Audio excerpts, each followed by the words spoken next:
finish you. They smiled when they turned their back, convinced they'd made the final move. But in losing their access to you, they also lost their protection. Their mask slipped, their illusion cracked. Life, in its quiet way, began keeping score. This isn't about revenge. This is about how betrayal becomes the most painful and the most honest teacher. Welcome to Think Wisdom in Silence. Today we're talking about what really happens when someone betrays a good person, and how quiet, power, emotional intelligence, and stoic wisdom turn that wound into a new kind of strength. First, betrayal cuts deepest because it comes from the inside. The worst wounds don't arrive from strangers. They come from those who once held your trust like it was sacred and then treated it like trash.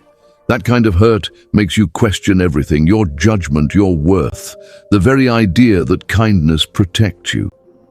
You might sit with the questions: how did I miss the signs? Was I naive? Did I deserve this? Here's the truth. You weren't naive. You were genuine. They failed to honor what you gave. That failure is theirs, not yours. Stoic wisdom teaches us something crucial here. Pain is a teacher. Marcus Aurelius put it plainly. It's not external events that disturb us so much as our judgment of them.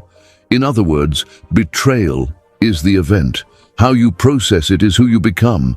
So what do people who become unshakable do differently? They don't scream. They don't chase. They don't litigate their trauma on social media. They disappear, not to hide, but to rebuild. They let silence do the heavy lifting, not vindictiveness, but restraint, not spectacle, but steady work. Imagine you gave everything: time, honesty, energy, and one day they vanish or they smear your name. Friends go quiet. No one asks your side. You're left in the ashes of what you thought was mutual trust. In their mind, they've won. In reality, they've triggered a slow, steady transformation inside you. The first storm is internal, not rage, but a quiet strength that forms like stone under pressure. Why does this quiet strength unsettle betrayers so thoroughly? Because toxic people survive on reaction. Control feeds on emotional chaos, a comeback, a provocation, a public meltdown. When you stop giving them that oxygen, when you stop engaging, you strip them of what made you theirs. Silence becomes a mirror they can't stand to look into. There's also psychology behind betrayal. It's often born of fear. People betray not always from malice, but from insecurity. Your growth can expose their stagnation. Your boundaries can reflect their avoidance. So instead of confronting themselves, they sabotage you. That says nothing about your worth and everything about their limits. Now let's be precise. Stoicism doesn't ask you to be passive. It asks you to be intentional. Epictetus taught that when someone acts badly, it's because they've judged it right for themselves. They rationalize cruelty. So don't expect an apology. Don't wait for closure. Move forward anyway. Here's the pivot. Grief and anger are natural, but so is transformation. Use the pain as fuel. You were cut free from a cord that might have continued choking your growth. That blade that hurt you severed what needed to go. Pain becomes a necessary edit. That's the hard kindness of life. What happens when you actually go silent? First, they mock. Then they prod. Then they panic. They expect you to return to old scripts, to explain, to defend, to prove. When you don't, it destabilizes them. For manipulators, silence is the ultimate threat because it shows their leverage is gone. But silence isn't the absence of feeling. It's a calibrated boundary. It's saying, I value my peace more than your chaos. Before you reply to that baited text, ask, will this restore my peace or restart the cycle? If it's the latter, don't feed it. The price of reaction is almost always your peace, too high a cost. Let's talk about karma in Stoic terms. Stoics weren't mystical. They believed in cause and effect. Seneca said, Every guilty person is his own hangman. People who live by deceit eventually implode under the weight of their own contradictions. Their relationships fail, their reputations fray, and their inner life becomes a small anxious place. You don't have to orchestrate their fall. Life does what it does. Real outcomes aren't always dramatic. Often, the betrayer's undoing is quiet, meaningless relationships, jobs that don't fit, reputations that don't hold. You'll notice patterns, constant reinvention, oversharing, or a vacuum of real connection. Meanwhile, you are building, quietly, deliberately. Now, what does real victory look like? It is not revenge. It is not trying to make them suffer. It is your life, rebuilt, dignified, calm. The best revenge, Marcus Aurelius said, is to be unlike the one who injured you. Your elevation, not retaliation, becomes the answer. Your peace is your proof.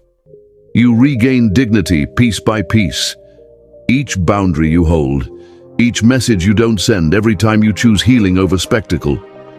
Dignity isn't a trophy, it's the daily practice of choosing yourself over chaos. It lets you walk away without slamming doors. It lets you be misunderstood and remain unmoved. There are real stories in these quiet exits. People leave toxic jobs, abusive relationships, friend groups that never celebrated them, and they do it with no theatrics. Months later, they are thriving. The person who thought they'd won is left watching someone they once controlled become a different person altogether, more peaceful, more purposeful. That's the paradox. The person betrayed often becomes untouchable, not because they're cold, but because they've become clear. When a betrayer circles back, what do they want? Rarely love, almost always leverage. They miss access, the validation, the emotional leash. When you don't respond, they panic because they lose currency. That panic reveals what they always feared. They're irrelevant without your reaction. So, how do you practice this in the real world? A few simple rules. Control what you can, your choices, your thoughts, your boundaries. Don't chase closure. Grant closure to yourself through decisions and new habits. Measure any response by one standard. Does it restore my peace? Let your growth be the loudest message. Build quietly, show later if needed, or don't show at all. Remember, forgiveness is optional. Peace is mandatory. The cost of getting even is your inner life. Temporary satisfaction is often followed by resumed obsession. The Stoic path chooses long-term clarity over short-term highs. Your indifference is not apathy, it's strength. Marcus would remind you, you have power over your mind, not external events. And the deeper truth, when you stop seeking to punish, life becomes the teacher. Their consequences unfold without fanfare. Maybe they don't publicly fall apart. Maybe they simply can't sustain the life they wanted. Meanwhile, you craft a life that no longer has room for them. That is quiet justice. Finally, know this. Being betrayed hurts, and being human means you'll falter. You might over-explain. You might cry. All of that is valid. Growth doesn't require perfection. It requires persistence. Keep rebuilding. Keep setting boundaries. Keep investing in the life you deserve. One day they might say, I should have treated them better. By then, you will be too far into peace and purpose for the words to matter. You didn't win by loudness or cruelty. You won by unbothered elevation. You became the thing they never imagined, someone who rose not to punish, but to be whole. So if someone betrayed you, take the sting, learn, and let silence and self-mastery do the work. Let life keep the receipts. You don't owe them a lesson. Become the lesson. If this spoke to you, share your strongest move in the comments. Was it a boundary you held, a moment of silence, or a mindset shift that turned pain into power? Your story could be the exact thing someone else needs to reclaim themselves. If you found value here, like, share, and subscribe to Wisdom in Silence. Follow and subscribe. Don't forget,